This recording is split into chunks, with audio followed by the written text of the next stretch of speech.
بالله من الشيطان الرجيم. بسم الله الرحمن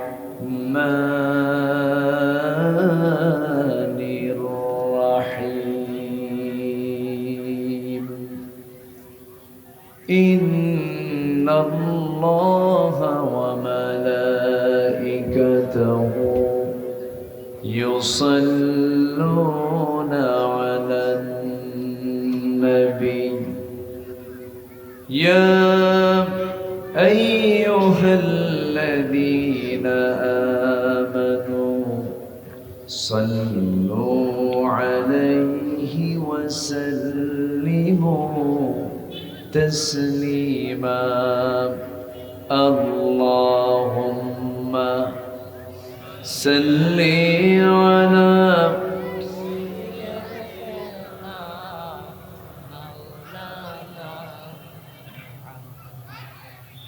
وعلى آل سيدنا.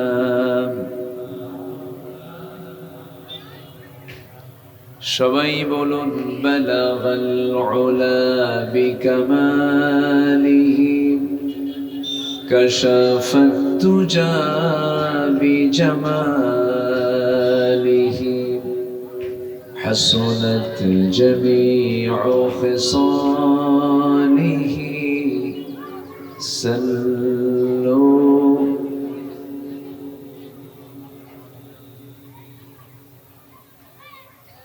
سورة يوسف بداري حكمة لقمان ما قارئ قرآن باري يهدي لسان مان ما بلغ العلا بكماله كشف التجى بجماله حسنت جميع خصاله سلوا। আমি কোরআনের সুর মাঝে শুনেছি যে নাম, আজানের সুর মাঝেও শুনেছি সে নাম। ও নাম শুনেছি আমি আমার হৃদয়।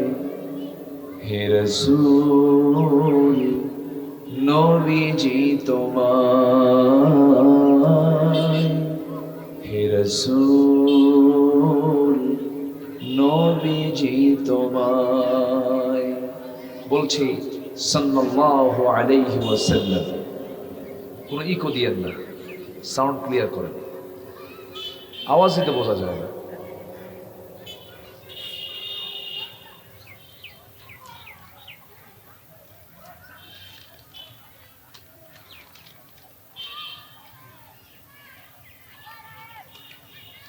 টাঙ্গাইল জেলার নাগরপুর উপজেলার মির্জাপুর দক্ষিণপাড়া কবরস্থান মাহফিল ইন্তজামি কমিটি কর্তৃক আয়োজিত দিনের বেলা অনুষ্ঠিত দ্বিতীয় বার্ষিকী তাফসীরুল কোরআন মাহফিল 2024 মহৎ আয়োজনের সম্মানিত সুযোগ্য সভাপতি জনাব মাওলানা আব্দুল বারেক মিয়া,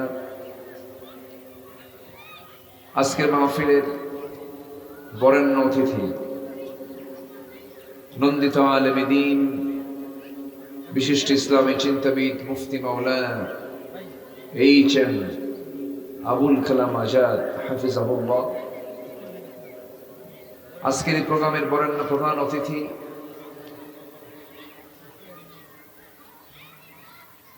বিশিষ্ট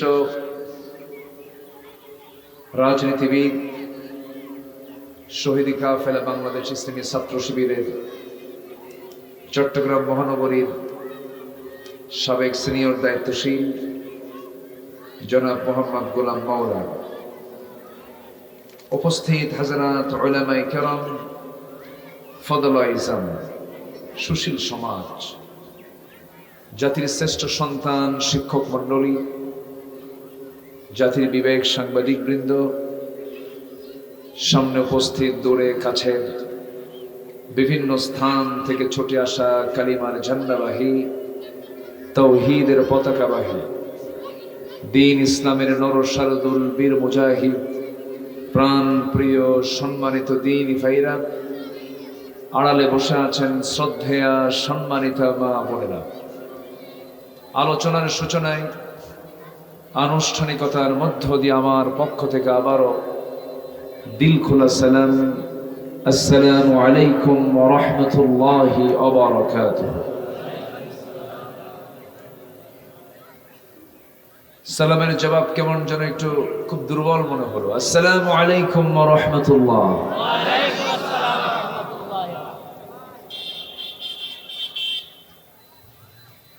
সবাই কেমন আছেন?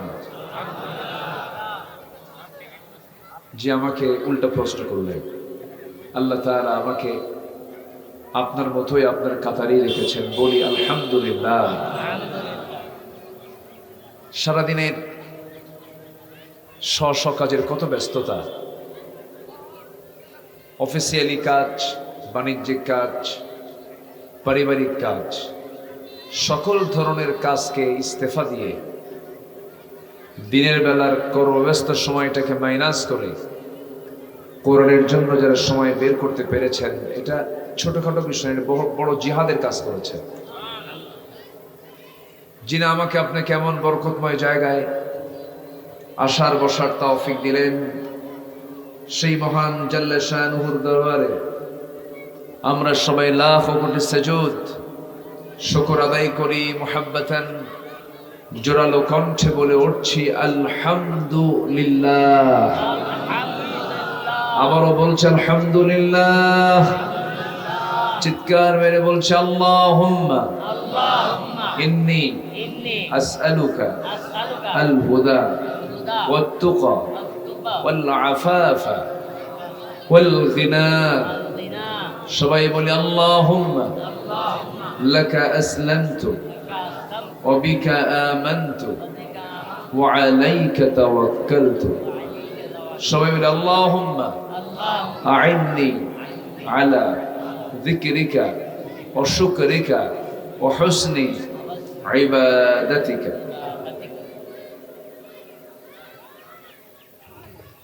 আমরা আল্লাহ তাআলার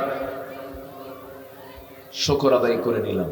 আমার আগের যিনি মেহমান ছিলেন, আমার প্রিয় ভাই এইচ.এম. আবুল কালাম আজাদ, এই জেলার একজন কৃতি সন্তান। তিনি অত্যন্ত চমকপ্রদ, দলিলে ভরা, খুব গুরুত্বপূর্ণ কিছু তত্ত্ববহুল তিনি আলোচনা করেছেন। আমি যেখান থেকে কথা বলতে চাচ্ছি, এই পৃথিবীতে আমরা যে কোনো কাজ করতে গেলে আমরা বিফল হতে চাই না সফল হতে চাই? লস নিতে চাই না লাভ নিতে চাই? যদি কোনো ব্যবসায়ী জানতো যে এই ব্যবসা করতে গেলে আমার অর্ধেক পুঁজি থাকবে না, সে কি ব্যবসা করবে? সে তো জানে না, এই জন্য সে ব্যবসায় ঝুঁকে পড়ে।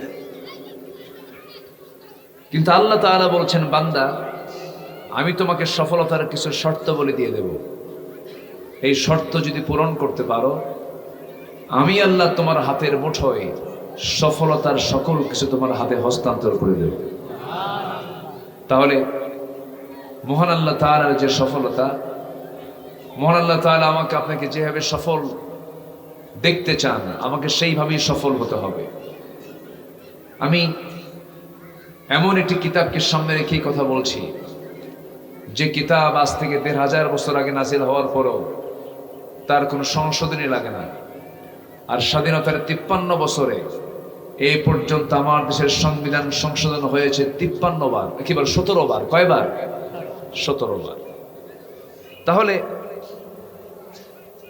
৫৩ বছরে ১৭ বার সংবিধান সংশোধন হলো, আর আমার আল্লাহ তাআলা ১৫০০ বছর আগে কোরআন নাজিল করলেন।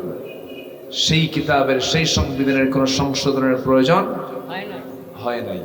সূর্য যেমন আলো দিয়ে যাচ্ছে, চাঁদ যেমন রাতের ঘড়ির কাজ করছে, ঠিক তেমনি যে আল্লাহ সূর্য বানিয়েছেন, যে আল্লাহ চন্দ্র বানিয়েছেন, যে আল্লাহ আকাশ বানিয়েছেন, সে আল্লাহর পক্ষ থেকেই আল্লাহ তাআলা কোরআন নামক কিতাব দিয়েছেন। এই কিতাবের নাম কি বলুন? কোরআন নামক কিতাব দিয়েছেন, যা পড়লে পরে পৃথিবীর সকল জানা, পৃথিবীর সকল জ্ঞান এটাকে পড়লেই হয়ে যাবে। জোরে বলি সুবহানাল্লাহ, আরো জোরে বলি সুবহানাল্লাহ। সম্মানিত ভাইয়েরা, সম্মানিত বন্ধুগণ, কিন্তু দুঃখ একটাই, চরম ষড়যন্ত্রের মধ্য দিয়ে দীর্ঘ প্রায় 200-250 বছর এই বাঙালি জাতিকে প্রকৃত কোরআন শিক্ষা থেকে ষড়যন্ত্র করে দূরে রাখা হয়েছে। আমার কথায় প্রায় একমত হতে পারবেন কিনা জানি না। প্রাইমারি স্কুল অসংখ্য হয়েছে 16 বছর, একটা ইবতেদায়ী মাদ্রাসার নিবন্ধন হয়নি। অনেক কলেজ গভর্নমেন্ট হয়ে গেছে, কিন্তু মাদ্রাসা কোনো গভর্নমেন্ট হয়নি। মাদ্রাসা 3টা মাদ্রাসা সরকারি বাংলাদেশের ভিতরে। নাম্বার 1 ঢাকা আলিয়া, আমি সেখানকার ছাত্র ছিলাম। আরেকটা হচ্ছে সিলেট আলিয়া, আরেকটা হচ্ছে আমার হোম টাউন, আমার জন্মস্থান বগুড়া আলিয়া। এই 3টা ছাড়া বাংলাদেশে আর বিকল্প কোন সরকারি মাদ্রাসা নাই। কিন্তু এখন বলুন তো, কলেজ কি একটা দুটো সরকারি?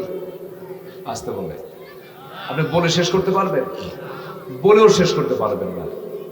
তাহলে আমরা হয়তো অনেকে তৃপ্তির ঢেকুর গিলছি যে মাদ্রাসা শিক্ষার সম্প্রসারণ হচ্ছে, মাদ্রাসা শিক্ষার উন্নয়ন হচ্ছে, কিন্তু জরিপ করে দেখা গেছে এখনো ছাত্ররা কলেজমুখী, স্কুলমুখী, পর্দার পরিবেশ নাই এমন শিক্ষামুখী আমার দেশের এখনো ম্যাক্সিমাম মানুষগুলো সেই মুখী হয়ে আছে।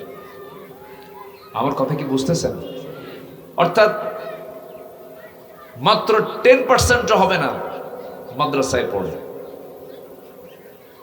একটা বিশাল সংখ্যক শিক্ষার্থী তারা কোরআন শিক্ষা থেকে বঞ্চিত হচ্ছে।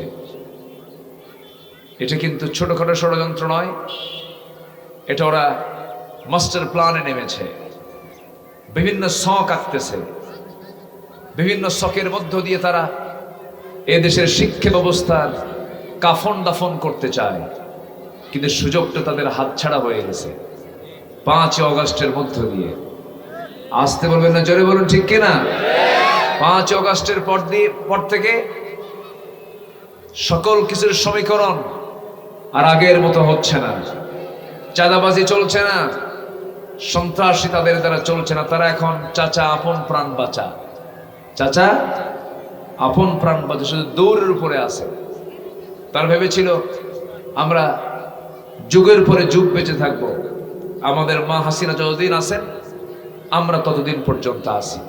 কিন্তু সকল পরিকল্পনা কার? আসতে করে, আসতে বলে, সকল পরিকল্পনা কার? আল্লাহ তাআলা। ফেরাউন পৃথিবীতে বেঁচে ছিল হলো 1600 বছর, আর আমার দেশে ইতিপূর্বে সরকার ছিল হলো 16 বছর। সংখ্যা যে মিলল কেমনে বুঝলাম না। কি কথা কি বুঝতেছেন আপনারা? কথা কি বুঝতেছেন? একটা ছিল পুরুষ, আরেকটা কি মহিলা। কি করে নাই বলেন? অসংখ্য মায়ের কোলকে খালি করেছে ক্ষমতাকে পাকাপোক্ত করার জন্য। কিছু ব্যক্তি, কিছু প্রভুদের সন্তুষ্ট করার জন্য আলেমদের জীবন নিয়ে সিনেমিনে খেলেছে। ফেরেশতা চরিত্রে মানুষগুলোকে ধরে আসামি বানায়া ফাঁসির মঞ্চে ঝুলে মেরেছে। গতকাল আমার একটা মিটিং ছিল সিরাজগঞ্জ। আমার পাশে ছিলেন রফিকুল ইসলাম খান ভাই। রফিকুল ইসলাম খান ভাই তিনি পাশে বসা ছিলেন। বাংলাদেশের ইতিহাসে গত 16 বছরে যে মামলাগুলো হয়েছে, এত মামলা কি 53 বছরে হয়েছে? শুধু খানবার বিরুদ্ধে মামলা হয়েছে প্রায় 300। এক ব্যক্তির বিরুদ্ধে মামলা দিয়েছে কত দেখেন। আমি কালকে ওনাকে বললাম সম্মানিত ভাইয়েরা, সম্মানিত বন্ধুগণ, এই জুলুম নির্যাতনের মধ্য দিয়ে ওই কারাগারের কয়েদিগুলো চোখের পানি দিয়ে বালিশ ভিজিয়েছে, সেজদা দিয়ে জায়নামাজ ভিজিয়েছে। আল্লামা সাইদির মতো মানুষকে, যিনি হলেন সমাজ গড়ার, রাষ্ট্র গড়ার একজন মহান কারিগর, যিনি শুধু বাংলাদেশ নন, গোটা পৃথিবীর 180 কোটি অগণন মানুষের এক জনপ্রিয় ব্যক্তি, বিশ্ব ইসলামী আন্দোলনের অন্যতম একজন পুরোধা, সেই লোকটাকে কেমন করে পরিকল্পনা করে পয়জনিং করে হসপিটাল থেকে বের করে একটা মুস্কি হাসি মেরে ওই যে ঢুকলেন, তিনি হেসে বিদায় নিলেন, আমাদের কান্নার থামলো না।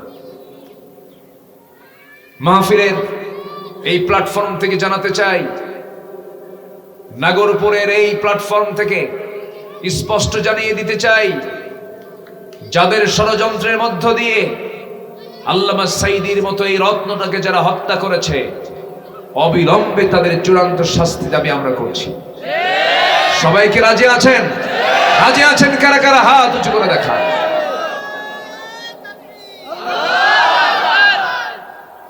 একবারই হলো, দেন স্লোগান দেন না, দিছেন যখন দেন।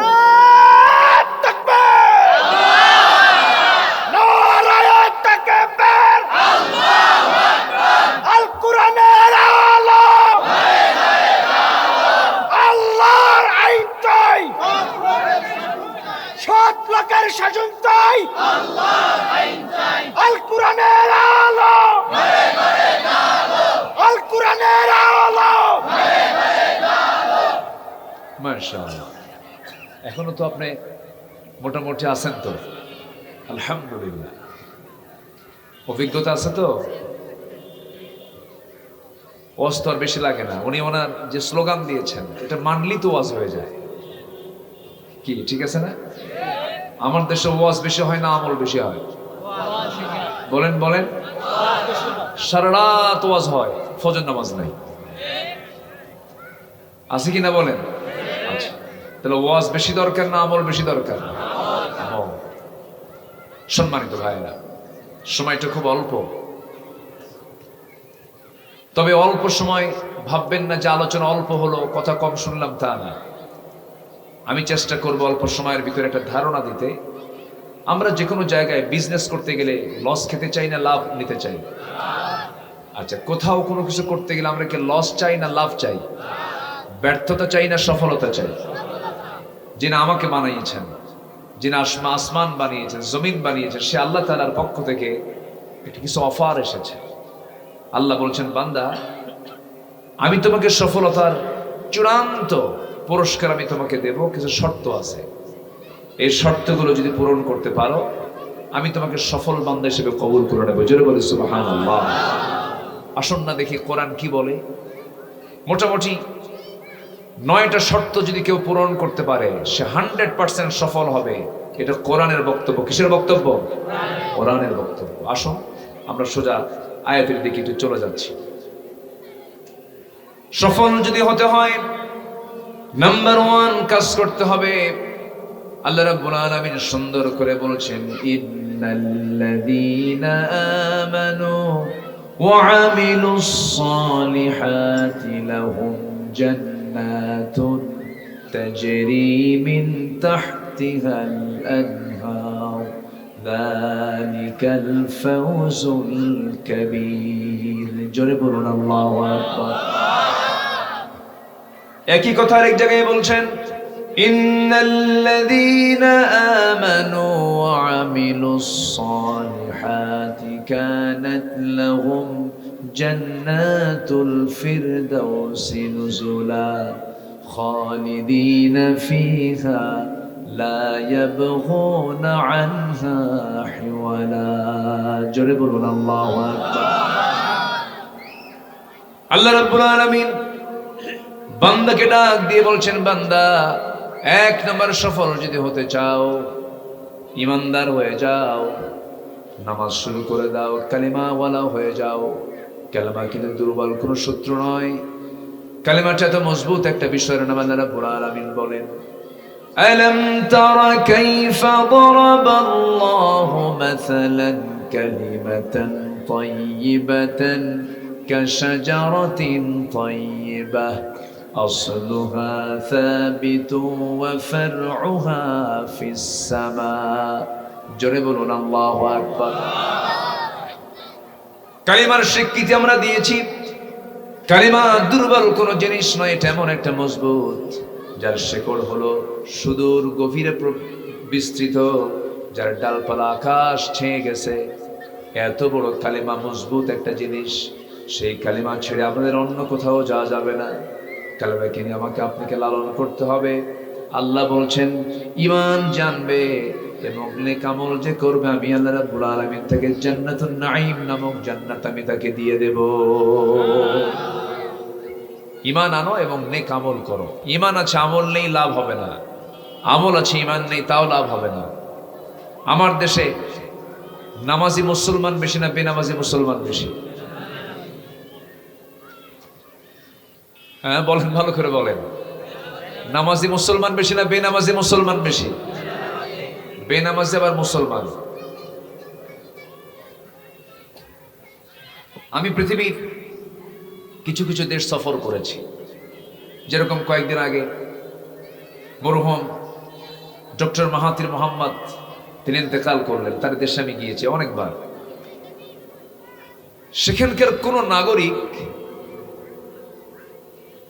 নাগরিক কোরআন সহি করে পড়তে পারে না, এমন নাগরিক আমার চোখেই পড়ে না। ওদের সিলেবাসের সিস্টেমটাই হলো কোরআনটা তাদের আলটিমেটলি এমনি ছোটবেলাতে 5 থেকে 6 পারা মুখস্থ হয়ে যাবে, সিস্টেমটা এরকম। আর আমার দেশের সিস্টেম হলো মাস্টার্স ডিগ্রি নিয়ে ফেলবে, বিসিএস ক্যাডার হবে, অনেক চড়াই উত্তরাই পেরিয়ে পুরস্কারগুলো আনবে, কৃতিত্বগুলো আনবে, কিন্তু দিন শেষে সে যখন নামাজে দাঁড়ায়া যায় তখন ওই ব্যক্তিকে কোরআন পর্যন্ত লানত করে। যেরকম নাউযুবিল্লাহ, কোরআন বান্দাকে কখন লানত করে? প্রশ্ন করুন কোরআনকে। কোরআন তুমি বলে দাও, তুমি বান্দাকে কখন লানত করো? কোরআন সুন্দর করে বলে দিচ্ছে, রুব্বা কারিন লিল কুরআনি ওয়াল কুরআন ইয়ালআনুহু। কোরআন তাকে লানত করেছে বান্দা কোরআনটাকে সহি করে পড়ে না। তাহলে কোরআন পড়ার আগ্রহ, জানার আগ্রহ ইসলাম কম দিয়েছে না বেশি দিয়েছে? আসতে বলুন, কম দিয়েছে না বেশি দিয়েছে? বেশি দিয়েছে। সম্মানিত বন্ধুগণ, আমার দেশে বহু ইমানদার আছে, সুদ খায়, নামাজও নাই, সুদের কারবারও করে। নাম সরাসরি নাম আছে ইমান আলী। কি নাম? ইমান আলী। বিশাল মোহাম্মদ ইমান আলী,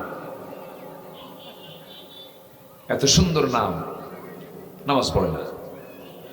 যখন বলা হয় নামাজ পড়ো না কেন, হুজুর নামাজে একটু ওযু করা কষ্ট, খুব মুসিবত হয়, খুব কষ্ট হয়। অথচ নামাজটা আদায় করা প্রত্যেক বালেগের জন্য আল্লাহ তাআলা কি করে দিয়েছেন? আসতে বলবেন না, কি করে দিয়েছেন? পৃথিবীতে যত অপরাধ আছে এর মধ্যে সবচেয়ে বড় অপরাধ হলো আল্লাহর কাছে হলো নামাজ ছেড়ে দেওয়া। নামাজ ছেড়ে দেওয়ার মতো বড় অপরাধ পৃথিবীতে আর দ্বিতীয়টা নাই। কার কাছে? আমরা এ পর্যন্ত বহু নেতা দেখলাম 53 বছরে, আমরা 53 বছরের 25 বছর একজনকে দেখেছি, 16 বছর আরেকজনকে দেখেছি, 9 বছর আরেকটা টিমকে দেখেছি, 25 বছর, 16 বছর, 9 বছর আমরা বহু লোককে ক্ষমতায় আসতে দেখলাম, যেতে দেখলাম। কিন্তু যারা এই ক্ষমতার মসজিদে বসেছিলেন তারা ম্যাক্সিমাম মুসলমান ছিলেন, কিন্তু ইসলাম দিয়ে তারা সমাজ রাষ্ট্র পরিচালনা করেন নাই।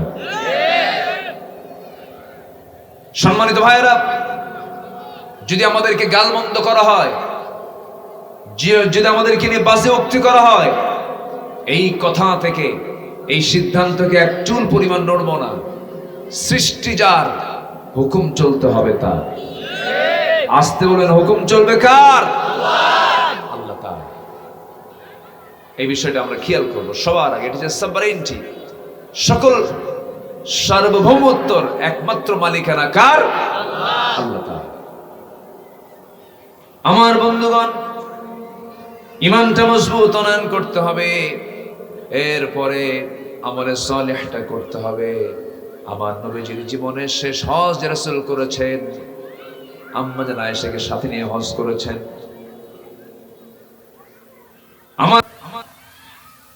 আমার বন্ধুগণ, একটু মনোযোগ দিয়ে কথাগুলো শোনার চেষ্টা করবেন। যদি কোনো বান্দা ঈমানটাকে লালন করতে পারে, আমলে সালেহ যদি করতে পারে, এই দুটো আমল তাকে 8টা জান্নাতের দরজায় পৌঁছায় দেবে। জোরে বলি সুবহানাল্লাহ। কিন্তু প্রশ্ন হলো, নাম ঈমান আলী, ফজর পড়ে না। নাম হলো রমজান আলী, রমজান মাসে দুপুরবেলা ভাত খায়। নাম হলো আতর আলী, গোটা গা জুড়ে গাঁজার গন্ধ। আছে না নাই? নাম কি রাখছে? আতর আলী। নাম হচ্ছে বাদশা মিয়া, কিন্তু বিশাল ভিক্ষা করে। কি করে? ভিক্ষা করে। নাম হচ্ছে কি বলবো, হিম্মত আলী, সাইকেলের চাকা 52 সিট হয়ে পড়ে। আছে না নাই বলেন তো? আচ্ছা, আল্লাহ তাআলা নাম দিয়ে কিচ্ছু করবেন না। বংশ দিয়ে বান্দা কখনো নাজাত পাবে না। বংশ দিয়ে যদি নাজাত পাওয়া যেত, ইব্রাহিম আলাইহিস সালাম নাজাত পেয়ে যেতেন। বংশ দিয়ে যদি নাজাত পাওয়া যেত, নূহ আলাইহিস সালামের ছেলে কেনান, সে নবীর কথা না মেনে সে কুফরি হালতে দুনিয়া থেকে বিদায় নিয়েছে। আমার বন্ধুগণ, নূহ আলাইহিস সালাম তার সন্তানকে কোনো উপকার করতে পারবেন না। ইব্রাহিম আলাইহিস সালাম তার বাবাকে কোনো উপকার করতে পারবেন না। এরপরে আবু তালেবকে রাসূল কিছু করতে পারবেন না। এত বড় সম্মানিত ব্যক্তি হওয়ার পরও যাদের ব্যাপারে কিছুই করতে পারবেন না, এটার মূল কারণ হলো ওই সমস্ত লোকদের মধ্যে। আমার বন্ধুগণ, একটু কান লাগাবেন, একটু জিকির করি, লা ইলাহা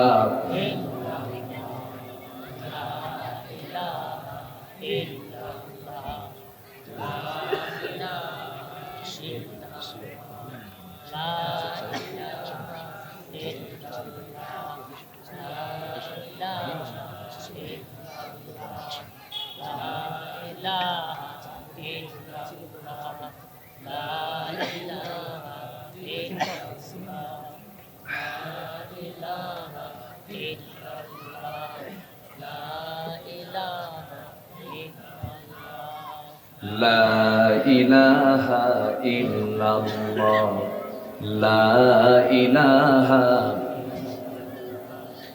লা ইলাহা, লা ইলাহা ইল্লাল্লাহ মুহাম্মাদুর রাসূলুল্লাহ সাল্লাল্লাহু আলাইহি ওয়াসাল্লাম। সফল যদি হতে চাই, আমরা মোটামুটি 9টা কাজ আমরা আজকে শিখে যাব। এর মধ্যে হলো আমরা ঈমান আনবো এবং নেক আমল করব। আমরা রাজি আছি তো সবাই? ইনশাআল্লাহ সবাই রাজি আছি তো? ঈমান আছে, নেক আমল নেই, কাজ হবে না। নেক আমল আছে, ঈমান নেই, তাও কাজ হবে না। পৃথিবীতে বহু নেক আমল করা লোক আছে যাদের ঈমান নাই। যেরকম আমেরিকার একজন বড় ধনী বিল গেটস আছে। সেই বিল গেটস হাজার হাজার কোটি টাকার মালিক, রেড ক্রসকে দিয়েছে, দান করেছে। কিন্তু বিল গেটসের এই দান, এই নেক আমল জান্নাতের কোনো কাজে আসবে না। কারণ কি নাই? আসতে বলবেন না, কি নাই? ঈমান নাই। আবার ঈমান আছে কিন্তু তার মধ্যে কোনো আমল নাই। সে সুদের কারবার করে, সে জেনার কারবার করে, তারপরে বান্দার হক নষ্ট করে, কবিরা গুনার দিকে ছুটে চলে যায়। তাহলে ওই ঈমান দিকে সে জান্নাত পাবে? পাবে না। তাহলে ঈমানও লাগবে, আমলও লাগবে। আল্লাহ তাআলা যেখানে ঈমানের কথা বলেছেন সেখানে আমলের কথা বলেছেন। আল্লাহ রাব্বুল আলামিন বলেন, সফল যদি হতে চাও ঈমানও আনো, আমলে সালিহ করো। আল্লাহ রাব্বুল আলামিন একই স্টাইল অন্য জায়গায় বলছেন, ইন্নাল্লাযীনা আমানু وعملوا الصالحات كانت لهم جنات الفردوس نزلا خالدين فيها لا يبغون عنها حولا جرب الله أكبر এটা হলো সূরা কাহফ আবার সূরা বুরুজ রাব্বুল আলামিন বলছেন ইন্নাল্লাযীনা আমানু ওয়া আমিলুস সালিহাত লাহুম জান্নাতুন তাজরি মিন তাহতিহাল আনহার যালিকাল ফাওজুল কাবীর জোরে বলুন আল্লাহু আকবার ঈমানটা বড় শক্তিশালী একটা বিষয় ঈমান আনা মানে বাতিল শক্তির মুখোমুখি হয়ে যাওয়া দেখবেন আমার দেশে বহু ঈমানদার আছে বাতিলের সঙ্গে মিশে মিশে চলে দীর্ঘ 16 বছর চলে গেছে এই 16 বছরে বহু আলেমকে আমরা দেখেছি তাদের মামলা তো দূরের কথা তাদের গায়ে একটা আঁচড় পর্যন্ত লাগে নাই বাইতুল মুকাররমের খতিব কওমি জননী খেতাব দিয়ে খুতবার দায়িত্ব নিলেন 5 আগস্ট চলে এলো তারপর থেকে নিখোঁজ সংবাদ খতিব নাই 2 সপ্তাহ পর মসজিদের মেম্বার দখল করার জন্য এসে সাঙ্গপাঙ্গ নিয়ে যখন ঢুকতে চাইল ঢুকতে পারেনি জুতার বৃষ্টি শুরু হয়ে গেছে বিকেলবেলা বলতেছে আল্লাহর রহমত আমার উপরে আছে অল্পের জন্য জুতার বাড়ি একটা আমার গায়ে লাগে নাই আমার কথা কি বুঝতেছে আজকে যদি গোটা উলামা সমাজ যদি এক হতো কোন বাতিল শক্তি বাংলার জমিনে টিকতে পারতো না কিন্তু দুঃখ লাগে একজন শাইখুল হাদিস আমি স্বীকার করে নিচ্ছি হাদিস বিশারদ গণজাগরণ মঞ্চে গিয়ে উনি বলে ফেললেন আমার গণজাগরণ মঞ্চে এসে আমি এদের সাথে একাত্মতা ঘোষণা করতে পারাই আমি আমার জীবনের শ্রেষ্ঠ কাজটা করতে পারলাম আমি গর্বিত মনে করছি যেরকম নাউজুবিল্লাহ জোরে বলি নাউজুবিল্লাহ তওবা করুন তওবা করা উচিত সম্মানিত ভাইয়েরা ঈমান আনা মানে নিজের জীবনটাকে হিংস্র জন্তুর সামনে প্রস্তুত করে দেওয়া সম্মানিত ভাইয়েরা সম্মানিত বন্ধুগণ দীর্ঘ 16 বছর আমরা বুক উঁচু করে কথা বলতে পারিনি বুক উঁচু করে কথা বলতে গেলে আমাদের কণ্ঠনালী চেপে ধরা হয়েছে ভাইজান বললেন মঞ্চে আসতে দেয়নি রাস্তায় রওনা দিয়েছি রাস্তায় মানা করে দিয়েছে হুজুর আপনি আসতে পারবেন না 144 জারি হয়ে গেছে আজকের মাহফিলে যে সব উপস্থিত হয়েছেন বলেন তো থানার কাছ থেকে কি কমিটির কোনো অনুমতি লাগছে আসতে লেগেছে অনুমতি লাগে নাই বরঞ্চ থানায় ফোন দিয়ে কয় হুজুর কিছু কি লাগবে কোনো সহযোগিতা কি লাগবে আমাদের কোনো প্রোটোকল কি পাঠাবো কেন এই চিত্র চেঞ্জ করার পেছনে মূল অবদান পৃথিবীর কারো না মূল অবদান কার আসতে বলবেন না মূল অবদান কার এটাকে কাজে লাগাতে হবে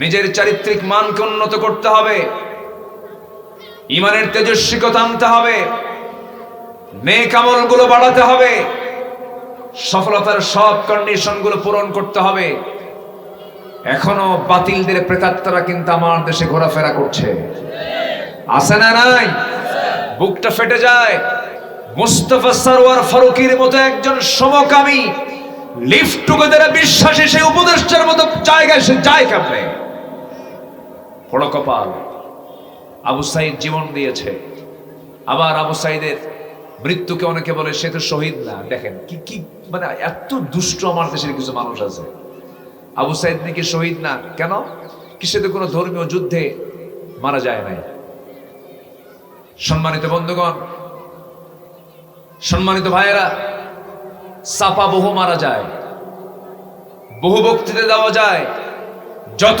রক্ত লাগে দেব প্রয়োজনে লোক পাঠাবো, আমি যাব না। কি ঠিক কি না? এরকম লোক আছে না নাই? আবু সাইদ কি তা করেছে? শহীদ মুগ্ধ কি তা করেছে? এরা নামাজি ছেলে, পরহেজগার ছেলে। আমি গিয়েছি তার বাড়িতে, তার বাপ মার কিছু কথা শুনেছি তার মুখ থেকে, তার ব্যাপারে কিছু কথা শুনেছি। যদি কোনো লোক শুক্রবারে মারা যায় সে শহীদ, যদি কেউ আগুনে পুড়ে মারা যায়, পানিতে ডুবে মারা যায় সে শহীদ, রোড অ্যাক্সিডেন্টে মারা যায় সে শহীদ, তার মধ্যে যদি ঈমান থাকে। আর 18 কোটি জাতিকে মুক্ত করার জন্য জুলুম শাহী থেকে বুকের তাজা প্রাণ ঢেলে দিল, তার মৃত্যু নিয়ে যারা প্রশ্ন উত্থাপন করে ওরাই মুনাফিকের বাচ্চা, ওরাই মুনাফিকের বাচ্চা। বদমাইশ কিছু আছে, আছে না নাই বলেন তো? আছে না নাই? আছে। সম্মানিত বন্ধুগণ, ইমানদার অচেতন হবে না সচেতন হবে? বলেন, ইমানদার চুপ থাকবে না প্রতিবাদী হবে? প্রতিবাদী হবে। যে ঈমান কথা বলে না, যে ঈমান প্রতিবাদ করে না, যে ঈমান বাতিলের সামনে দাঁড়ায় না, ওটা ঈমান নয়, এটা বন্যামি। আমরা এমন ঈমান আনবো, জোরে বলি ইনশাআল্লাহ। কি সাহস আসিয়ার, কি সাহস! সেই এক সাহাবী খুবাইব ইবনে আদি রাদিয়াল্লাহু তাআলা আনহু, আল্লাহু আকবার, আসিয়া আলাইহিস সালাতু তার হাজবেন্ড, তার স্বামী কে বলেন? ফেরাউন বলে ফেললো, আসিয়া শুনলাম তুমি নাকি কালেমা পড়ছি, ঈমান আনছো। আসিয়াকে শুনবেন কেন? দেখেন লা ইলাহা ইল্লাল্লাহ লাইভে চলে আসছে। কিসে চলে আসছে? লাইভে। লাইভে আসে না, দেখেন না, লাইভে আসে। উনি প্র্যাকটিক্যাল লাইভ এসে বলছেন আমার সামনে, আপনি শুনবেন কেন? দেখেন ভিডিও লাইভ, দেখেন লা ইলাহা ইল্লাল্লাহ। ফেরাউন বলে, আসিয়া তুমি এত বড় বেঈমান, দেখেন বেঈমান কি করে, তুমি এই কাজটা করলা? আসিয়া বলছেন, আমি তো সত্য কাজ করেছি, আমি আপনার শুভাকাঙ্ক্ষী, আপনিও কালেমা পড়ে মুসলমান হয়ে যান। দাওয়াতও দিচ্ছেন তার স্বামীকে। বুকে কোনো ভয় আছে? বুকে কোনো ভয় আছে? ফেরাউন বলল, আসিয়া তুমি কি জানো এটার ফলাফল কি হতে পারে? আসিয়া বলছেন, এটার ফলাফল হয়তো মৃত্যু হতে পারে। এই তো, আপনি আমাকে মেরে ফেলবেন, এই তো করতে পারবেন, এর চাইতে বেশি কিছু করতে পারবেন না। আমি আমার আল্লাহর সান্নিধ্যে চলে যাব। জোরে বলে সুবহানাল্লাহ। হামানকে দিয়ে চেষ্টা করা হলো, মন্ত্রী পরিষদকে দিয়ে বোঝানো হলো, কারণ বইয়ের দাম তো কম না। আচ্ছা, চেয়ারম্যান বড় না চেয়ারম্যানের বউ বড়? আস্তে আস্তে কয়, ভালো করে কন, বউ বড়। বর্তমান প্রেক্ষাপটে বউ বড়। হ্যাঁ, শোনেন, সবাই বইয়ের কথা শুনতে হয়। এই যে মুরব্বীরা বইয়ের কথা শোনেন না, উপায় নাই তো, দেখেন এরকম করতেছে, উপায় নাই। বইয়ের কথা না শুনলে তো সংসারই হবে না। আমিও শুনি, মুরব্বীও শোনে, উনিও শোনেন, সংসার হবে না তো। সংসার হতে হলে অবশ্যই বইয়ের কথা শোনার দরকার আছে না নাই বলেন? একটু উল্টা পাল্টা বললো তাও হ্যাঁ ঠিক আছে, বৃহত্তর স্বার্থে মেনে নিতে হয়। ম্যারেজ লাইফ ম্যানেজ করে নিতে হবে। যত বড়ই নেতা হন না কেন, বইয়ের কাছে সোজা। ওই বিশাল বড় চেয়ারম্যান, বউ বলবে তুমি কত বড় চেয়ারম্যান বুঝতে পারছো, এখানে বসো, সব শেষ। সম্মানিত ভাইরা, আসিয়া হচ্ছেন ফেরাউনের স্ত্রী, তার দাম কম না। মিসেস ফেরাউন, ফার্স্ট লেডি অফ ইজিপ্ট, ইজিপ্টের সে হচ্ছে সেকেন্ড নাগরিক। কম তার রাষ্ট্রীয় মর্যাদা নয়, এটা রাষ্ট্রপতির বউ, মানে কি বিশাল ব্যাপার। উনি ওটার পথ ছেড়ে দিলেন, মনির করলেন না, এটা ইমানের কাছে। আল্লাহু আকবার বলেন। ওই পথ ছেড়ে দিলেন, এরপরে পরিবার ছেড়ে দিলেন, সম্পর্ক ছেড়ে দিলেন। দিন গ্রহণ করতে নিয়ে যতগুলো বাধা আসে, আসির জীবনে প্রত্যেকটা বাধাই তাকে ফেস করতে হয়েছিল। পারিবারিক বাধা ফেস করতে হয়েছিল, সামাজিক বাধা ফেস করতে হয়েছিল, রাষ্ট্রীয় বাধা ফেস করতে হয়েছিল। আহারে, আসিয়া আলাইহিস সালামকে নিয়ে সর্বশেষ যখন চূড়ান্ত সিদ্ধান্ত হলো তাকে আগুনে পড়তে, তাকে করাত দিয়ে চিড়ে 2 টুকরা করে দুনিয়া থেকে বিদায় করে দেবে। আসিয়া আলাইহিস সালামের সামনে ফেরাউন সর্বশেষ আলটিমেটাম নিয়ে এসলো, বলল আসিয়া এখনো সময় আছে, তুমি কি করবা বলো, তোমাকে এখনো বাঁচানো সম্ভব হবে, নচেত সিদ্ধান্ত হয়ে গেছে, আমরা সবাই সিদ্ধান্ত নিয়েছি তোমাকে করাত দিয়ে চিরে 2 টুকরো করে দুনিয়া থেকে বিদায় করে দেব। আসিয়া বলছেন স্বামী আমার, আপনি ইমানটাকে হারা করতে চাচ্ছেন, আপনি আমার ব্যাপারে যে প্ল্যান নিচ্ছেন, আল্লাহর কসম করে বলি আমি আমার নাকের মধ্যে জান্নাতের ঘ্রাণ পেতেছি। আপনি যা করেন করে ফেলেন। ফেরাউন শেষ পর্যন্ত জল্লাদকে পাঠায়া দিল। জল্লাদ তার সামনে দাঁড়ায় গেছে, করাত যখন কপালে ঠেকায়া দিয়েছে, এমন সময় আসিয়ার পাশে কেউ নাই, দুনিয়ার কেউ নাই, স্বামীও নাই, সমাজ নাই, রাষ্ট্র নাই, কিন্তু আসিয়ার পাশে যিনি ছিলেন, যিনি আছেন, তিনি আমার কে। এবার তিনি দোয়া করছেন, কি সুন্দর করে দোয়া বলুন তো। সবাই চোখটা একটু বন্ধ করলে পরে পৃথিবীর কেউ কে আপন মনে হয় নাকি? চোখ বন্ধ করলে একমাত্র আপন কাকে লাগে? আসতে বলবেন না, কাকে লাগে? কে বলেছে বউ আপন? কে বলেছে সন্তান আপন? কে বলেছে বাপ মা আত্মীয় স্বজন ভাই বোন গুলো আপন? এখনই মরে যান, পৃথিবীর সব মানুষ আপনাকে ধাক্কা দিয়ে কবরে রেখে আসবে, আর কোনোদিন স্মরণ করবে না, সব ভুলে যাবে, 3 দিন পার হতে দেবে না, আপনার বাড়িগুলো আপনার সন্তানরা দখল করে বসবে, আপনার কোনো জায়গা হবে না, আপনি শূন্য হতে দুনিয়া থেকে বিদায় নিয়ে নেবেন।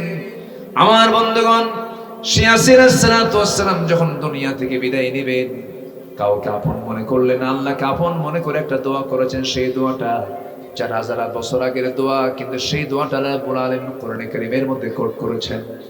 আল্লাহ রাব্বুল আলামিন তার দোয়াটা কোট করে দিয়েছেন। আল্লাহ রাব্বুল আলামিন সুন্দর করে বলে দিয়েছেন, আসিয়া কেমন করে দোয়া করেছে তোমরা দেখো। রব্বি বিনিলি ইনদাকা বাইতান ফিল জান্নাতি ওয়া নাজ্জিনি মিন ফিরআউনা ওয়া আমালিহি।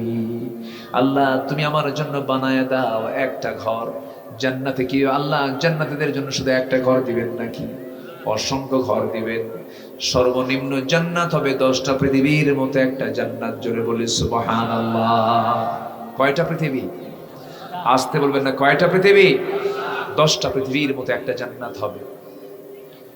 কিন্তু সালাম তিনি বলছেন, আল্লাহ তুমি আমাকে ছোট্ট একটা ঘর দিবা, আমার কোনো প্রয়োজন না, আমার কোনো ডিমান্ড নাই, আমার কোনো দাবি নাই, একটা ঘর তুমি আমাকে দিবা, কিন্তু সেই ঘরটা হওয়া চাই তুমি আল্লাহ তোমার ঘরের দেওয়ালের সাথে। চলে বলি সুবহানাল্লাহ। এত সুন্দর দোয়া পৃথিবীর কোনো নারী করতে পারেনি, এত সুন্দর দোয়া পৃথিবীর অনেক ব্যক্তি করতে পারেনি যে দোয়াটা আসিয়া সালাম করেছেন, এবং আল্লাহ তাআলা তার দোয়াকে সঙ্গে সঙ্গে কবুল করে নিয়েছেন। চলে বলি আল্লাহু আকবার। তাদের ঈমান কি ছিল? হাসতে হাসতে একদম করাতের তলে চলে গেছেন। খুবাইবকে মদিনার উপকণ্ঠ থেকে ধরে এনে মক্কার জেলখানায় রাখা হলো। বলা হলো, খুবাইব দিন ছাড়ো, ঈমান ছাড়ো। খুবাইব বলছেন, ঈমান কি গ্রহণ করছে সারার জন্য? মরে যাব, কাম হবে না। আল্লাহু আকবার বলেন। ঈমান ছাড়া করতে পারবা না। জেলখানার মধ্যে খাবার বন্ধ করে দিয়েছে, আল্লাহ নিজেই স্পেশাল খাবার তার জন্য পৌঁছায় দিয়েছে, তাও কাম হলো না। শেষ পর্যন্ত 3 মাসের মাথায় ফাঁসির অর্ডার হলো, শুলে কাস্টে ঝুলিয়ে মারা হবে। খুবাইবকে বলা হলো, খুবাইব মুস্কি মুস্কি হাসি মারে আর কয়, ঠিক আছে ভালো, আর কিছু বলতে চাও নাকি? হ্যাঁ, তোমার কোনো শেষ ওসিয়ত আছে নাকি? উনি বললেন, আমার শেষ ওসিয়ত কোনো আত্মীয় স্বজন আমার দেখা করা লাগবে না, যার ফয়সালা আল্লাহই করবেন, কিন্তু আমার শেষ ওসিয়ত যদি পূরণ করতে চাও, আমাকে একটু ওযুর পানি দাও, ওযু বানাবো, একটু নামাজে দাঁড়াবো, আমি আমার আল্লাহর সঙ্গে একটু কথা বলবো। জোরে বলে সুবহানাল্লাহ। আসিও কথা বলেছেন কার সাথে? আমরাও কথা বলবো কার সাথে? কোন ইবাদতে বলেন তো? নামাজে। বলেন কোন ইবাদতে? কান্নাকা তারাহু, যেন তুমি তোমার আল্লাহকে দেখতে পাচ্ছ, এমন করে তুমি নামাজটা পড়বে। সমস্ত কথার জবাব কে দেন? আল্লাহ দেন। আমার বন্ধুগণ, যখন কোন বান্দা বলে আলহামদুলিল্লাহি রাব্বিল আলামিন, আল্লাহর সঙ্গে সঙ্গে জবাব দিয়ে বলেন হামিদানি আবাদি আর রহমানির রহিম, আসনা আলাইয়া আবাদি, মালিকি ইয়াউমিদ্দিন, মাজ্জাদানি আবাদি, ইয়াকা না'বুদু ওয়া ইয়াকা নাস্তাঈন, হাযা বাইনি ওয়া বাইনা আবাদি। এরপরে গায়রিল মাগদুবি আলাইহিম ওয়ালাদ-দাল্লিন পর্যন্ত যখন বান্দা বলে আল্লাহ বলেন বান্দার নামাজের মধ্যে ভিতরে বাইরে যতক্ষণ ধরে তুই আমার কাছে চাইলি সমস্ত চাওয়াকে পাওয়া করে দিয়ে তোর সমস্ত গুনাহগুলোকে আমি আল্লাহ মাফ করে দিলাম। সমস্ত চাওয়া আমরা চাইবো কার কাছে? খোবাইব আল্লাহর কাছে চাইলেন, ওযু বানালেন, কিছুক্ষণের মধ্যেই তাকে ফাঁসি মঞ্চে ঝুলিয়ে মারবে, শুলে কাস্টে ঝুলিয়ে মারবে। আসিলের মতোই কি তীব্র ঈমান নিয়ে খোবাইব বিন আদি রাদিয়াল্লাহু তাআলা আনহু যখন তিনি বললেন আমাকে ওযুর পানি দিয়ে দাও, ওযুর পানি দেওয়া হলো, ওযু বানালেন, ওযু বানায় নামাজে দাঁড়ালেন। প্রথম রাকাতটা আস্তে আস্তে পড়লেন, দ্বিতীয় রাকাতে নামাজ পড়তে নিয়া মনে মনে চিন্তা করলেন আমি খোবাইব নামাজ যদি লম্বা করি কাফের মুশরিকরা মনে করতে পারে আমি বুঝি মৃত্যুর ভয়ে নামাজটাকে লম্বা করছি। এই চিন্তা মাথায় নিয়ে দ্বিতীয় রাকাতটা একটু তাড়াহুড়ো করে পড়লেন, সালাম ফিরলেন। সালাম ফেরার সঙ্গে সঙ্গে দুটো হাত উঁচু করে আল্লাহকে লক্ষ্য করে বলছেন আয় আল্লাহ তাআলা, আজকে 4 মাস ধরে আমি জেলখানায় আছি, রাসূলকে দেখতে পাই না, নবীজির কোনো বয়ান শুনতে পাই না, তোমার কাছে ফরিয়াদ করছি আল্লাহ আমি যদি আজকে দুনিয়া থেকে বিদায় হয়ে যাই আমার বিদায়ী সালাম তুমি আল্লাহ নবীর দরবারে পৌঁছায়া দিবা। দোয়া সম্পূর্ণ করলেন। কি মোহাব্বত নবীর প্রতি, কি মোহাব্বত নবীর রাসূলের প্রতি। কুল ইন কানা আবাউকুম, একটা আয়াত লম্বা আছে, 8টা জিনিসের চাইতে বেশি মোহাব্বত রাখতে হবে মুহাম্মদ সাল্লাল্লাহু নাম্বার 2। 1 নাম্বার হচ্ছে কে? আল্লাহ তাআলা। আমার বন্ধুগণ, খোবাইব দোয়া সম্পন্ন করলেন, নিজে এবার দৌড়া দৌড়া ফাঁসির মঞ্চের দিকে চলে যাচ্ছেন। পিছন থেকে কাফেররা বলে পাগল হইছো নাকি, কেউ কি মরার জন্য দৌড়ায় নাকি? খোবাইব বলছেন আমি তো মরার জন্য দৌড়াই না, আল্লাহ আমাকে 8টা জান্নাতের দরজা দেখায় দিয়েছেন, সেই দিকে আমি দৌড়ায় দৌড়ায় যাই। শুলে কাজটা তাকে বাঁধা হলো, 2টা পা বাঁধা হলো, 2টা হাত বাঁধা হলো, 2টা পা 2টা হাত বেঁধে দিয়ে বলা হলো খোবাইব এই মুহূর্তে যদি তুমি না হয়ে যদি মুহাম্মদকে এই জায়গায় চড়াতে পারতেন কত না ভালো হতো। খোবাইবের রাগ ডাবল হয়ে গেল, মুখের মধ্যে থুতু জমা করে যে ব্যক্তি এই কথা বলেছিল তার মুখ বরাবর থুতু মেরে দিয়ে বলছে আল্লাহ কসম করে বলি আমার নবীর একটা পশমের ক্ষতি হবে আমি আমি আমি ওই ব্যক্তিকে কখনো হালে ছেড়ে দিতাম না, আমি তাকে কখনো ছেড়ে দিতাম না। এই কথা বলার সঙ্গে সঙ্গে খোবাইবের দিকে এমন অগ্নিশর্মা হয়ে গেল, খেপে গেল, রেগে গেল। একজন কাফের এসে নেজা তরবারি নিয়ে তার ডান হাতে মেরে দিল, ডান হাতটা ছিটকে পড়ে গেল। বাম হাত কেটে ফেললো, বাম হাতটা ছিটকে পড়ে গেল। আরেকটা আঘাত করলো, সে আঘাতটা করা হলো সোজা বরাবর বুক দিয়ে ঢুকে পিঠ দিয়ে বের হয়ে গেল। খোবাইব দুনিয়া থেকে বিদায় নিলেন। আমার নবী যে মদিনার মসজিদ থেকে দাঁড়ায় গেলেন, রাসূল মসজিদ থেকে দাঁড়ায় গিয়ে বলছেন সালামুন আলাইকা ইয়া খোবাইব, সালামুন আলাইকা ইয়া খোবাইব। সাহাবায়ে কেরাম বলছেন ইয়া রাসূলুল্লাহ কি আমাদের খোবাইবের কি হয়েছে? আমার নবীজি বলছেন ও আমার সাহাবীরা আমার খোবাইব আর পৃথিবীতে বেঁচে নাই, আমি আমার খোবাইবকে আমার নবুয়তি চোখে দেখতে পেতেছি, আমার খোবাইব জান্নাতের পাখি হয়ে জান্নাতের মধ্যে উড়ে বেড়াতেছে।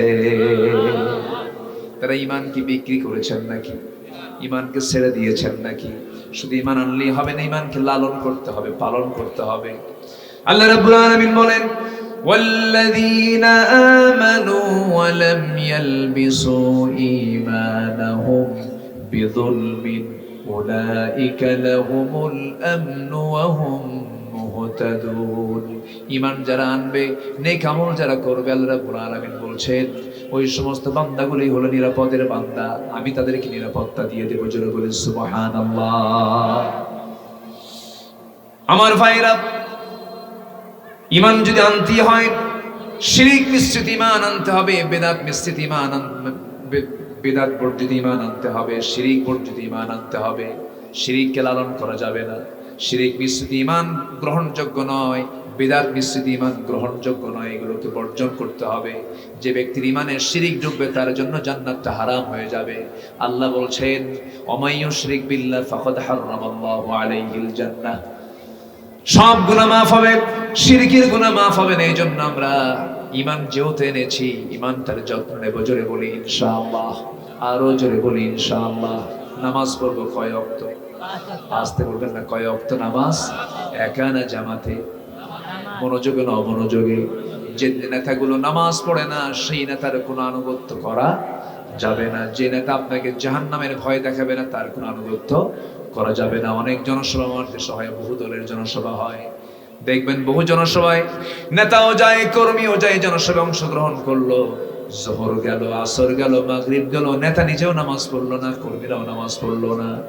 যে নেতার নেতৃত্বে নামাজ নাই, যে নেতা মদের বোতল দেয়, যে নেতা জিনা করার জন্য নারী হাতে তুলে দেয়, যে নেতা সুদের কারবার করে, যে নেতা বাতিল নেতৃত্ব দেয়, যে নেতা চাঁদাবাজি করে, ওই সমস্ত নেতৃত্বের মুখে আমরা জুতা মারি, থুতু মারি।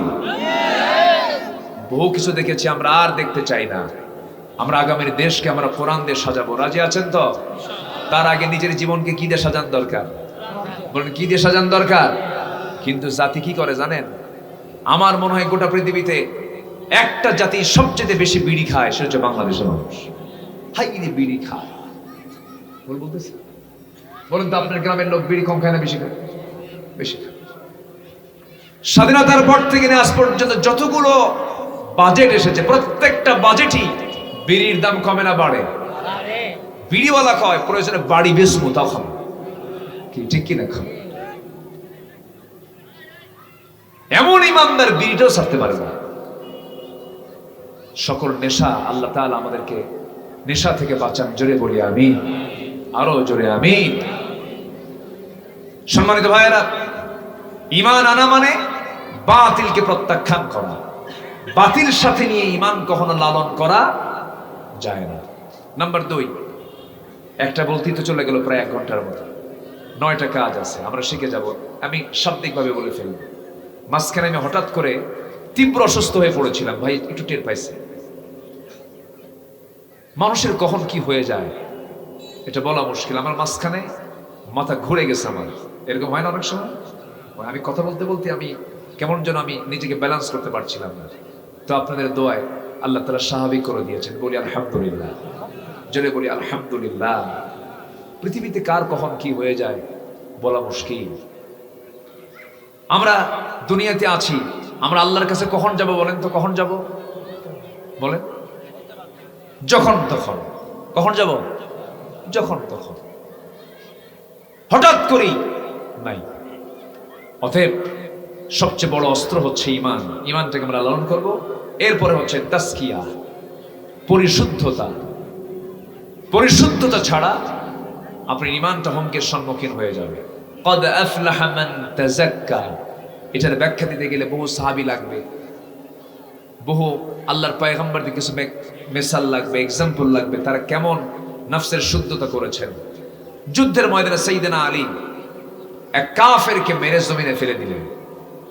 বুকের উপর উঠে বসে আছেন, তরবারি দিয়ে তার কলিজা ছেদ করে দিবেন। শত্রু তো। হঠাৎ করে নিচে পড়ে থাকে সেই ব্যক্তি, মুখের মধ্যে থুতু জমা করে সেই থুতু আলীর মুখ বরাবর মেরে দিয়েছে।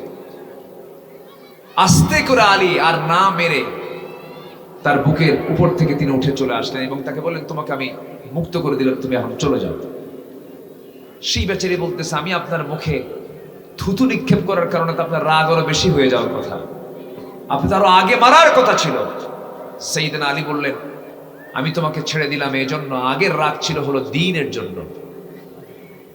আগের রাগটা ছিল আমার একমাত্র, তুমি নবীর দুশমন, আল্লাহর দুশমন হয়ে এসেছো, আমি তোমাকে দুনিয়া থেকে বিদায় করতাম। কিন্তু তুমি আমার মুখে যখন থুতু মেরেছো তখন আমার ব্যক্তিগত রাগ এখানে জমা হয়েছে। আমি তোমাকে যদি আঘাত করতে যাই, কিয়ামতের দিন আল্লাহ তাআলা আমাকে খুনির কাতারেও দাঁড় করাতে পারতেন। সুবহানাল্লাহ বলবেন না? এটার নাম হচ্ছে তাসকিয়া, শুদ্ধতা। এই জ্ঞান অর্জন করার দরকার আছে না নাই? আছে। নিয়তটা কেমন? ফজরের সময় আপনার মসজিদে যেতে হবে। আপনি যে ঘরে শুয়ে আছেন, জানালা আছে না নাই? জানালা খুললে কি, জানালা দিয়ে কি ঢোকে? বাতাস ঢোকে। আজান ঢোকে না? আজান ঢোকে কিনা বলেন? বাতাস। আপনি যদি নিয়ত করেন আমি বাতাস খাবো না, এই নিয়ত আপনার নাই। যদি আপনার নিয়ত থাকে, আপনার ভিতরে যদি এই ইখলাসটা থাকে যে না, আমি এই জানালাটা খুললাম, মাইকের আওয়াজটা যেন জানালা দিয়ে সরাসরি আমার কানে আসে, আমি যেন ফজর পড়তে পারি, বাতাস কি বন্ধ হয়ে যাবে? বাতাস বন্ধ হবে? মাঝখানটা নিয়ত হয়ে গেল, আমার কি সুন্দর একটা নিয়ত হয়ে গেল। এটাই হচ্ছে শুদ্ধতা। আমরা শুদ্ধতা নিয়ে আসবো, জোরে বলি ইনশাআল্লাহ। নফসের শুদ্ধতা, এটা হচ্ছে সফলতার একটা গুরুত্বপূর্ণ দিক। কদ আফলাহা, আফলাহা, মুফলিহুন এই শব্দগুলো বহুবার এসেছে। তো কদ আফলাহা মান তাযাক্কা। নাম্বার 3, সত্যবাদী যারা, আল্লাহ তাদেরকে সফলতা দান করবেন। জোরে বলি সুবহানাল্লাহ। মিথ্যার জন্য কোনোদিন জান্নাত নাই। মিথ্যার ঠিকানা কোথায়? মিথ্যার ঠিকানা কোথায়? যখন নির্বাচন আসতো তখন বলে ফেলতেন, আমাদেরকে আগামী নির্বাচনে বিজয়ী করেন, আমরা আমার দেশকে মদিনার সনদে চালাবো। মদিনার সনদে চালাইছে না মোদির সনদে চালাইছে?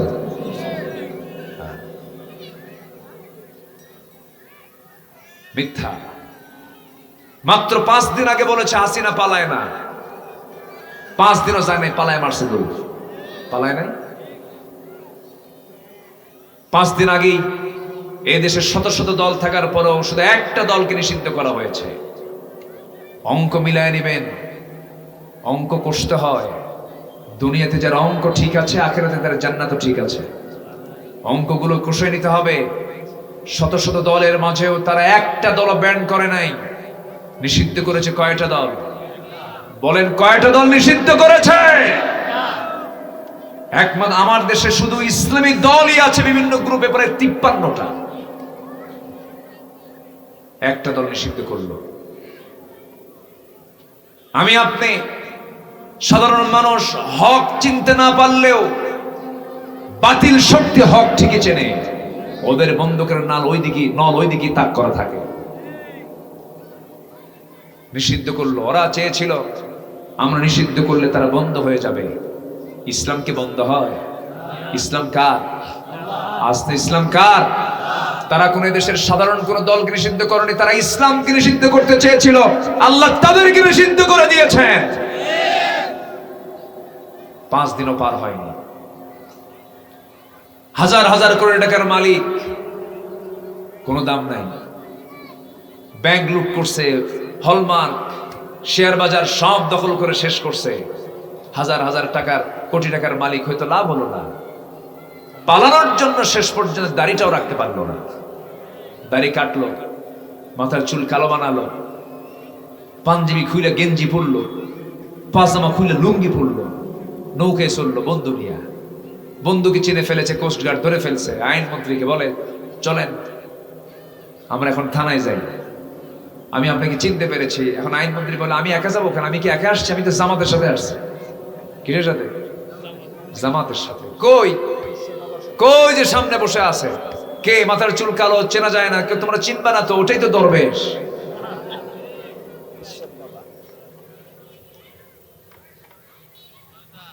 সম্মানিত ভাইয়েরা, কি চিত্র আমাদের তালিকা করেছে বিগত 2 বছর আগে 116 জন আলেমের। এই শামসুদ্দিন মানিক, ওই যে মাঝে মাঝে বলতে আমি সাইদির ফাঁসির রায় দিয়েছি, তালিকার 2 বছরও পার হয়নি। আলেমদের রক্ত বড় বিষাক্ত। আসতে কবেন না, জোরে বলেন ঠিক কিনা? যুগে যুগে যারা আলেমদের গায়ে হাত দিয়েছে, নবীদেরকে যারা প্রশ্নবিদ্ধ করেছে, সময়ের ব্যবধানে খতম করে দিয়েছেন তিনি কে? নমরুদকে ন্যাংরা মশা দিয়ে বিদায় করেছেন কে? ফেরাউনকে পানিতে চুবায় মেরেছেন কে? সে আল্লাহ আছে না নাই? আসতে বলবেন না, আছে না নাই? তিনি কি এখন কম শোনেন? তিনি কি এখন কম দেখেন? যা দেখতেন এখনো তাই দেখেন, ঠিক কিনা?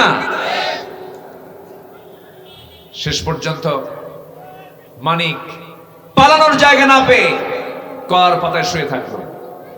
সিলেটবাসী তাকে অনেক সুন্দর আপ্যায়ন করেছে। শেষ পর্যন্ত বিসি শুদ্ধ আউট করছে। জানেন না আপনারা? জানেন না?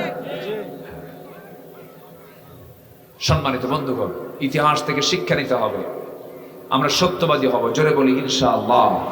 ইমানদারের মুখ থেকে কখনো মিথ্যা কথা বের হতে পারে। নাম্বার 4 হলো তাকওয়া অর্জন করতে হবে। নাম্বার 5 হলো ধৈর্যশীলতা আনতে হবে। নাম্বার 6 হলো আল্লাহ রাসূলের আনুগত্য করতে হবে। নাম্বার 7 হলো সৎ কাজের আদেশ দেব, অসৎ কাজের বাধা দেব। এগুলো হচ্ছে সফলতার মাপকাঠি। সফল হতে হলে এগুলো সমস্ত কাজগুলো করতে হবে। নাম্বার 8 হলো তওবা করতে হবে। নাম্বার 9 হলো প্রকৃত মুমিন হওয়ার যে সমস্ত গুণ, সেই গুণগুলো অর্জন করতে হবে। মুমিন জীবনের 1 নম্বর গুণ হলো আযান শোনার সঙ্গে সঙ্গে কোথায় চলে যাওয়া। আধা ঘন্টা আগে আজান হয়ে গেছে, আমি আর সময়টাকে বাড়ালে এটা নিয়ে একটু সমালোচনাও হতে পারে। আমার দেশে আবার মানে সমালোচক একটু বেশি। আর ইদানিং ফেসবুক হওয়াতে বুঝলেন, বাড়ির বইয়ের সঙ্গে গন্ডগোল তাও ফেসবুকে দেয়।